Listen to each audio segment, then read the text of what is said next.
अस्सलाम वालेकुम।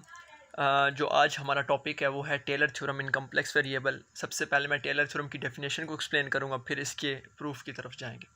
Taylor theorem क्या होता है? टेलर थ्योरम की डेफिनेशन ये है कि suppose that a function F, एक फंक्शन एफ ले लें जो कि एनालिटिक हो एक डिस्क के अंदर, जो कि एनालिटिक हो डिस्क के अंदर, उसका इन्होंने रेडियस बता दिया, उस डिस्क का रेडियस क्या हो, और पॉइंट बता दिया किस पॉइंट के ऊपर आप यानी कि इस फंक्शन को ले रहे हो, सेंटर्ड कौन सा ले रहे हो फंक्शन का। ठीक है, तो तब हमारे पास जो फंक्शन होगा उसकी जो रिप्रेजेंटेशन होगी वो पावर सीरीज रिप्रेजेंटेशन होगी। बेसिकली हम ये क्यों यूज़ करते हैं टेलर थ्योरम या टेलर सीरीज? अगर हमें कोई फंक्शन की सीरीज़ फाइंड करनी हो इन कम्प्लेक्स वेरिएबल, हमारे पास दो चीज़ें होती हैं, एक डोमेन रियल की होती है, एक कम्प्लेक्स की होती है। रियल के अंदर भी हमारे पास टेलर थ्योरम पाया जाता है, कम्प्लेक्स के अंदर भी टेलर थ्योरम पाया जाता है। बेसिकली हम इसलिए यूज़ करते हैं कि अगर हमारे पास कोई एक फंक्शन गिवन हो और अगर हमें कहा जाए कि इसकी सीरीज़ फाइंड करो, तो हमारे पास मुख्तलिफ वेज होते हैं। हम बाइनोमियल को यूज़ करके उसकी सीरीज़ फाइंड कर सकते हैं, पार्शियल फ्रैक्शन को यूज़ करके उसकी सीरीज़ फाइंड कर सकते हैं, उसके अलावा मदर सीरीज़ को यूज़ करके उसकी सीरीज़ फाइंड कर सकते हैं, और हमारे पास टेलर थ्योरम होता है, इसको यूज़ करके, लॉरेंट थ्योरम होता है, इसको यूज़ करके। जो हमें ईजी लगे। जो हमारे पास टेलर थ्योरम है, टेलर थ्योरम को हम कैसे यूज़ करते हैं, ये कब यूज़ किया जाता है, ये सब कुछ मैं आपको बताऊँगा। मैंने आपको बता दिया टेलर थ्योरम क्या कहता है कि अगर आपके पास एक फंक्शन हो, वो एक डिस्क हो, मैं डिस्क आपको दिखा देता हूँ, ये ले लो, ये है, ठीक है, वो इसकी इनर बाउंड्री के अंदर, ये जो सर्कल है ना, इसकी इनर बाउंड्री के अंदर, वो इनर के अंदर अगर आपका फंक्शन एनालिटिक हो, एनालिटिक का मतलब क्या है कि वो डिफरेंशिएबल भी हो, कॉन्टीन्यूस भी हो, सीआर इक्वेशन को सेटिस्फाई करे, कोशी रायमन इक्वेशन को सेटिस्फाई करे, तब हम उसको कहते हैं एनालिटिक है। ठीक है, अगर वो सब चीज़ें हों तब आप किसी फंक्शन को उसकी पावर सीरीज की रिप्रेजेंटेशन की फॉर्म में लिख सकते हैं, यानी कि आप फिर किसी फंक्शन को उसको इस सीरीज़ की फॉर्म में लिख सकते हैं, इस सीरीज़ की फॉर्म में। ठीक है, ये है हमारे पास पावर सीरीज रिप्रेजेंटेशन। लेकिन अगर पावर सीरीज़ के अंदर जो हमारे पास ए एन वाली टर्म है, इसके अंदर अगर हमारे पास डेरिवेटिव टर्म इन्वॉल्व हो जाए, देन ये वाली जो चीज़ होती है हमारे पास क्या बन जाती होती है, टेलर बन जाती होती है। तो हमारे पास जो ए एन है वो किसकी इक्वल है, इसके अंदर डेरिवेटिव वाली टर्म इन्वॉल्व है, then we can say that हमारे पास जो ऊपर वाली सीरीज़ है वो क्या है, टेलर सीरीज़ है। टेलर सीरीज़ हमारे पास जो कोई फंक्शन होगा तो उसको हम कैसे टेलर सीरीज़ की फॉर्म में लिख सकते हैं। उसके लिए हमारे पास ये भी है कि जो हम कोई लेंगे जी, वो क्या हो, वो जी नोड, उसका सेंटर हमारा जी नोड होगा, और कोई जो हम जी लेंगे वो इसके अंदर से लेंगे, इस सर्कल के अंदर से लेंगे, तो उनका जो डिफरेंस होगा वो लेस देन आर नोड होगा। ठीक है, हम बाउंड्रीज वाला भी पॉइंट नहीं ले सकते और बाउंड्री से बाहर वाला भी नहीं ले सकते, देन हम ये वाला थ्योरम अप्लाई कर सकते हैं और टेलर सीरीज फाइंड कर सकते हैं। ठीक हो गया।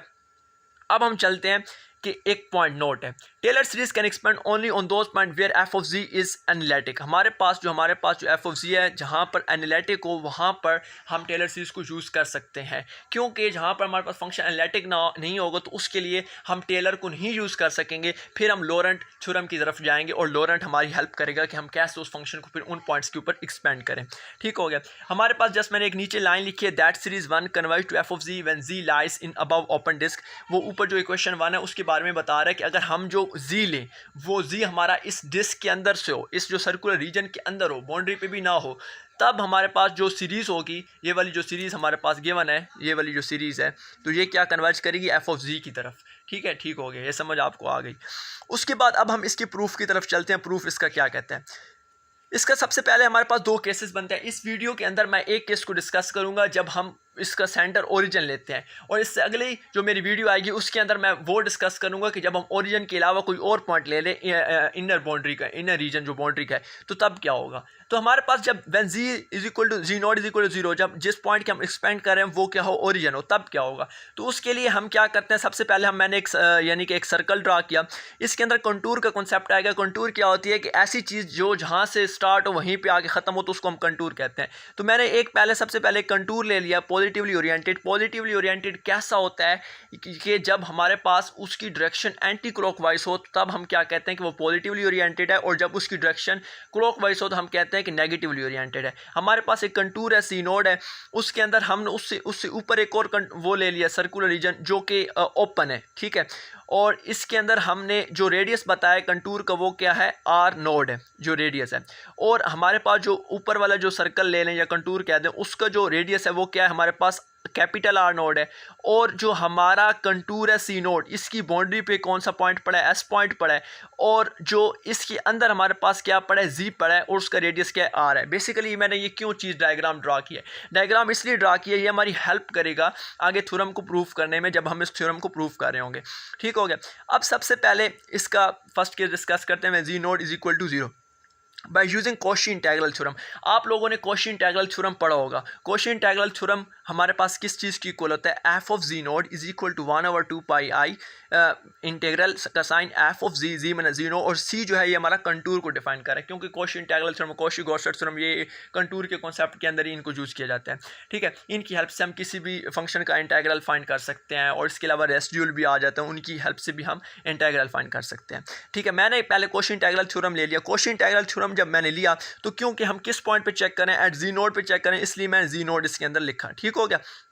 अब सिंपल है, फॉर सिंप्लिसिटी, अपनी सिंप्लिसिटी के लिए मैंने क्या किया कि जो मेरा इस कॉशी इंटीग्रल थ्योरम के अंदर जी है उसको मैंने जी नोड से जो मेरे पास जी नोड है उसको मैंने जी से रिप्लेस कर दिया, और जो जहाँ पर जी लिखा पड़ा है उसको मैंने एस से रिप्लेस कर दिया। तो मेरे पास ये ऐसे बन गई इक्वेशन। जो 2 थी मेरे पास क्या, इक्वेशन 2 मेरे पास क्या बन गई, इक्वेशन 3 की फॉर्म में बन गई, इस तरह बन गई। ठीक है, क्योंकि हम इधर क्या ले रहे हैं, G node is equal to 0 ले रहे हैं। सो इसके लिए अब हमने क्या किया, जो मेरे पास इक्वेशन 3 थी, इक्वेशन 3 को मैंने फिर से रीराइट कर दिया। ये मैंने इक्वेशन 3 को फिर से रीराइट कर दिया। ठीक है, इसके अंदर जो मेरे पास डिनोमिनेटर टर्म है एस माइनस जी, इसको मैंने अलहदा लिखा 1/s माइनस जी की फॉर्म में। अब इसको मैं थोड़ा सा एक्सप्लेन करूंगा, आप लोगों को ये पॉइंट समझने की ज़रूरत है कि इसको कैसे हमने एक्सपेंड किया और कैसे इसकी सीरीज़ की फॉर्म में लिखेंगे। ठीक है, इसको मैंने जस्ट इसका एस कॉमन लिया तो 1/1 माइनस जी एस की फॉर्म में आ गई। ठीक है, अब आप लोग जानते हो, आप लोगों ने पढ़ा होगा कि जो हमारे पास जो भी कोई एक पार्शियल एक सम होता है, किसी भी सीरीज़ का सम होता है, वो किसके इक्वल होता है, उस सीरीज़ का nth पार्शियल सम की इक्वल प्लस रिमाइंडर जो होता है उस सीरीज़ का, वो उसकी इक्वल होता है हमारे पास। जो हमारे पास जो किसी भी सीरीज़ का सम होता है, ये चीज़ एक डिफाइन वेल डिफाइंड चीज़ है, एक थ्योरम से ये चीज़ प्रूव हुई है। ठीक है, अब मैं बताऊंगा, इसके अंदर मैं टर्म्स को पुट करूंगा, आपको समझ आएगी कि क्या क्या चीज़ें बनती है। ठीक है, तो हमारे पास मैं एक एग्जाम्पल के जरिए आपको बताऊंगा। इधर हमारे पास एक एग्जाम्पल है जी एन। ठीक है, ये मदर सीरीज़ है, ये फाइंड की हुई है, इसको मैंने डायरेक्टली लिख दिया है। इसकी जो इस सीरीज़ का जो फंक्शन होता है वो क्या होता है, 1/1 माइनस जी, या इसको एस भी कहते हैं, सम कहते हैं सीरीज़ का। ठीक है, ये एक वेल डिफाइन है, ये हमारी हर जगह पे यूज़ होती है, किसी भी फंक्शन की सीरीज़ फाइंड करनी हो तो इसको हम यूज़ करते हैं। ठीक है, इसके लिए ये डिफाइन किया हुआ है कि ये हमारे पास ऐसे होगा। ठीक है, यानी कि उसका ना जो मोड जी मोड होगा या रेडियस होगा वो लेस देन 1 होगा, और इसको ओरिजिन पे ही फाइंड किया जाता है। ठीक है, इसको हम एस का नाम देते हैं। उसके बाद हमारे पास इसका जो हमारे पास nth पार्शियल सम बनता है वो क्या बनता है, n equal 0 to n minus 1 z की पावर n। ठीक है, ये भी क्या है, इसका हमने nth पार्शियल सम ले लिया। ठीक है, अब ज्योमेट्रिक सीरीज़ की हेल्प से हमने इस फंक्शन का, ये जो हमारे पास सीरीज़ है इसका हमने फंक्शन डिफाइन कर लिया कि इसका सम क्या बन रहा है। ये ज्योमेट्रिक सीरीज़ की हेल्प से हमने किया है। ठीक है, आप लोगों को समझ आ रही होगी, जी नॉट इक्वल टू 1। ठीक है, उसके बाद अब हमने सब चीज़ें इसके अंदर पुट की हैं। ये जो हमारे पास 9 है, ये वाली चीज़ है, इसके अंदर पुट करने के बाद हमारे पास ऐसा जो रिमाइंडर टर्म है तो उसका हमारे पास ये चीज़ आ गई। ठीक है, अब इक्वेशन 6 को यूज़ करते हुए, इक्वेशन 5 को यूज़ करते हुए, मदर सीरीज़ को यूज़ करते हुए मैंने इक्वेशन 4 को बनाया है। तो कैसे बनेगी अब देखते हैं। ठीक है, अब देखो कि हमारे पास 1/1, ये 1/s तो हमारे पास एक कांस्टेंट टर्म है, हमने इसको बाहर ले लिया। अब हम सारी वर्किंग क्या करेंगे, इसके ऊपर करेंगे। 1/1 माइनस जी एस ले लिया। अब मेरे पास ये क्या किसकी फॉर्म में बन रही है, ये इसकी फॉर्म में बन रही है ना, तो मैं इसको, ये जी पड़ा तो इधर जी ऑफ एस पड़ा तो सेम चीज़ हो गई।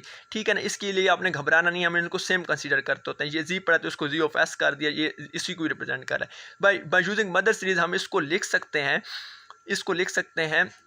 1/s g/s की पावर n। ठीक है, क्यों हमने n equal 0 to n minus 1 लिखा है, क्योंकि हमारे पास मैंने आपको बताया ना कि हमारे पास जो s है वो किसकी इक्वल है, एक इसकी इक्वल है और एक रिमाइंडर टर्म की इक्वल है। तो हमारे पास s ऑफ n आ गया, s ऑफ n हमारे पास क्या आ गया, g/s की पावर n। ये जो चीज़ आपको दिखा दी by the help of it. ठीक है, 0 ऑफ n है, n इक्वल 0 टू इन्फिनिटी है, लेकिन इधर हमारे पास क्या n equal 0 to n minus 1 है, तो इस वजह से हमारी लिमिट वो आ गई। और ये हमारे पास क्या थी, 1/1 में जी ऑफ एस था, तो 1/1 में जी, ये दोनों सेम चीज़ को रिप्रेजेंट कर रही हैं, तो इसको मैंने जी ऑफ एस को n से ऊपर n पावर ले ली बाय यूजिंग मदर सीरीज, ये वाली टर्म आ गई। उसके बाद रिमाइंडर टर्म मैंने आपको दिखाई कि रिमाइंडर टर्म किसकी इक्वल होती है, ये हमारे पास होती है जी ओवर जी की पावर कैपिटल एन 1/1 माइनस जी। तो जी हमारे पास इधर किस चीज़ को रिप्रेजेंट कर रहा है, जी ऑफ एस को रिप्रेजेंट कर रहा है, जी ऑफ एस की power n 1 minus z of s, और 1 ऑफ एस तो वैसे मल्टीप्लाई साथ हो रहा है। ठीक हो गया। अब हम चलते हैं इक्वेशन, अब हम चलते हैं इसको सिंप्लीफाई करने के बाद, हमारे पास इक्वेशन 7 आ गई। इक्वेशन 7 आने के बाद मैंने इसके साथ क्या किया, मल्टीप्लाई किया F of S both side से। ठीक है, जब मैंने एफ ऑफ एस को दोनों साइड से मल्टीप्लाई किया तो ये टर्म बन गई। उसके बाद मैंने इसके ऊपर क्या किया, इंटेग्रल अप्लाई किया। इंटेग्रल अप्लाई करने के बाद हम, क्योंकि जो सी नोड है, कंटूर हमारा सी नोड है, वन अदर सी आता, क्योंकि हमने डिफाइन कर दिया सी नोड है तो इसलिए हमारा कंटूर रिया है इंटेग्रल का, और ये चीज़ें हमने ले ली। जी एन को हमने बाहर ले लिया क्योंकि ये कॉन्स्टेंट टर्म है इसके अंदर, और ये वाली भी जी एन क्या है, कॉन्स्टेंट टर्म है, ये हमारे पास बन गई, और इक्वेशन 9 इसको हम कहते हैं। अब इससे हम आगे चलते हैं, क्योंकि आपको पता है कि हम जी नोड क्या ले रहे हैं, वो ओरिजिन ले रहे हैं ना, जी नोड इज इक्वल टू 0 है, और हमारे पास ये चीज़ वेल डिफाइन होती है बाय कॉची इंटीग्रल थ्योरम। अगर 2 पाई को दूसरी साइड पे ले जाएं तो ये चीज़ आ जाती है। जो हमारे पास इक्वेशन 9 पे जो लेफ्ट साइड थी ना, उसको ना हमने इसके साथ रिप्लेस कर दिया। एफ ऑफ एस एस मैंने जी वाली जो लेफ्ट साइड, ये वाली लेफ्ट साइड थी इक्वेशन 9 की ना, उसको हमने इससे रिप्लेस कर दिया। तो हमारे पास क्या बन गई, ये वाली चीज़ बन गई, और जो जहाँ पर जी नोड लिखा हुआ था इक्वेशन 9 में, उधर 0 0 पुट कर दिया। ठीक है, इसका ये जो पहली टर्म थी इसका इंटेग्रल ओपन किया तो हमारे पास ये इसका आ गया, इंटेग्रल का आंसर आ गया 2 पाई आई। ठीक है, और दूसरी जो टर्म थी रिमाइंडर वाली, उसको एज इट इज ही लिखे रखा। उसके बाद हमने क्या किया कि जो 2 पाई आई था उसको दोनों साइड से मल्टीप्लाई करा दिया, डिवाइड करा दी, सॉरी। जब हमने डिवाइड कराया तो हमारे पास ये चीज़ बन गई, सिंप्लीफाई फॉर्म में आपको नज़र आ रही है, बिल्कुल सिंप्लीफाई। इक्वेशन 10 का इसको हमने नाम दे दिया। हमें पता है कि एस किसकी इक्वल होता है, जो भी कोई फंक्शन होता है उसका जो भी कोई सीरीज होती है उसका जो पार्शियल, उसका जो सम होता है वो किसकी इक्वल होता है, S of N plus remainder term. यानी कि ये हमारे पास, हमें इस चीज़ को, हम इससे यानी कि वेल नोन है। ठीक है, अब हमारे पास एस एन तो ये है, हमारे पास पार्शियल सम है फंक्शन का ना, ठीक है, पार्शियल सम है, ठीक है, सीरीज़ के फंक्शन का जो है। उसके बाद हमारे पास ये रिमाइंडर है, ये क्या है, रिमाइंडर टर्म है। ये वाली हमारी क्या चीज़ रिप्रेजेंट करिए, रिमाइंडर टर्म रिप्रेजेंट करिए।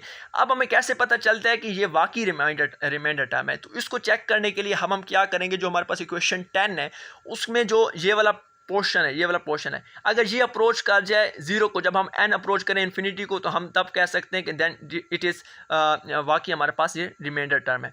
तो फिर हम इसको कहेंगे कि वाकई इसको रिमाइंडर टर्म है। इसके लिए मैंने क्या कर दिया, इसके लिए मैंने अप्लाई कर दिया, मोड अप्लाई कर दिया। इसको रिमाइंडर, ये रो ऑफ n की को लिख के रिमाइंडर टर्म इसके ऊपर अप्लाई कर दिया, मोड अप्लाई कर दिया। मोड अप्लाई जब मैंने किया ना, ये देखो मैंने इसके उसी इक्वेशन 11 के ऊपर मैंने क्या किया, मोड अप्लाई कर दिया। जैसे ही मैंने मोड अप्लाई किया ना, तो उसके बाद हमारे पास क्या बना कि मेरे पास, अब मैंने क्या शो करना है कि मेरी रिमाइंडर टर्म क्या होगी, वो 0 को अप्रोच करेगी जब n गोज़ टू इन्फिनिटी होगा।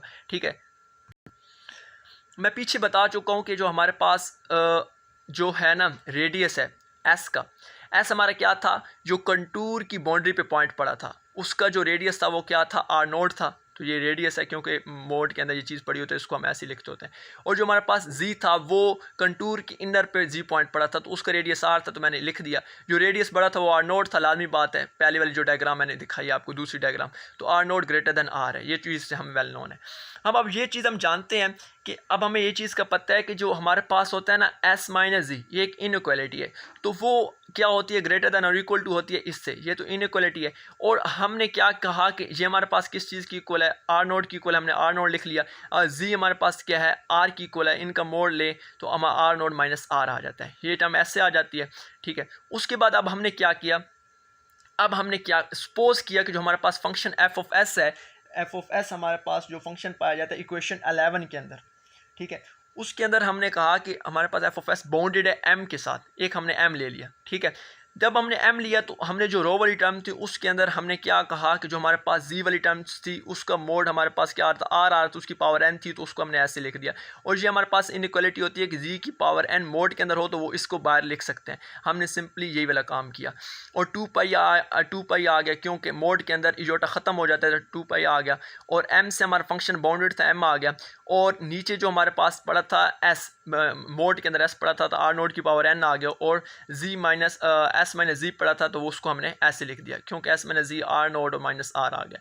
और ये हमारे पास डी एस था, इंटेग्रल था, उसकी ख़त्म होने की वजह से ये चीज़ आ गई, 2 पाई आर नोट आ गया। ठीक हो गया। उनको हमने ख़त्म किया, उनको ये 2 पाई से कैंसिल हो जाएगा। जब कैंसिल हो जाएगा तो हमें पता है कि हमारे पास क्या लिमिट, फिर हमने लिमिट अप्लाई कर दी n गोज़ टू इन्फिनिटी। ठीक है, जब हमने लिमिट अप्लाई की अब हमारे पास ये होना चाहिए कि ये वाली टर्म है तो वो ज़ीरो को अप्रोच करे, तब हम कह सकते हैं कि हमारी ये वाली जो टर्म है ये वाकई हमारी रिमाइंडर टर्म थी।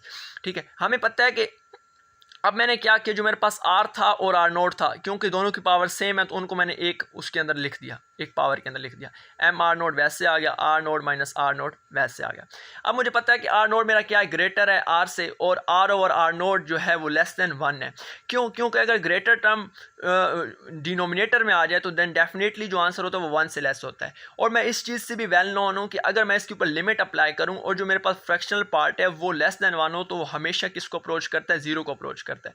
क्योंकि मैंने लिमिट अप्लाई की हुई है तो जिसकी वजह से मेरा जो r और r नोड है ये किसको अप्रोच करेगा, ज़ीरो को अप्रोच करेगा, साथ वाली टर्म को भी ज़ीरो कर देगा। देन डेफिनेटली मुझे पता चल गया कि मेरी जो लिमिट वाली ये वाली जो चीज़ थी वो वाकई मेरी रिमाइंडर टर्म थी, ये ज़ीरो हो गई। तो अब जो मेरे पास इक्वेशन 10 बची है उसके अंदर जो दूसरा पार्ट था वो तो ज़ीरो हो गया, तो जो पहला पार्ट था वो ये आ गया और ये हमारा प्रूफ हो गया। जी मैंने जी नोट जीरो है तो इसलिए जी की पावर n आ गया, इधर भी जी नोट जीरो तो जीरो लिख दिया और ये चीज़ आ गई। हमने क्योंकि कहाँ से स्टार्ट किया, n is equal to zero से स्टार्ट किया, इसलिए n माइनस 1 तक जा रहे हैं। ठीक है, ये चीज़ है, हमारे पास ये चीज़ प्रूफ हो गई। अब ये हमारा केस 1 था जब हम ओरिजिन लेते हैं। दूसरे केस के लिए मैं नेक्स्ट वीडियो में आऊँगा इंशाल्लाह आपकी दुआओं के साथ, और कुछ बेहतरी अगर चाहिए हो तो वो प्लीज़ मुझे आप कमेंट्स में बता दें, और इसके साथ साथ मेरे चैनल को सब्सक्राइब और लाइक भी कर दें। शुक्रिया।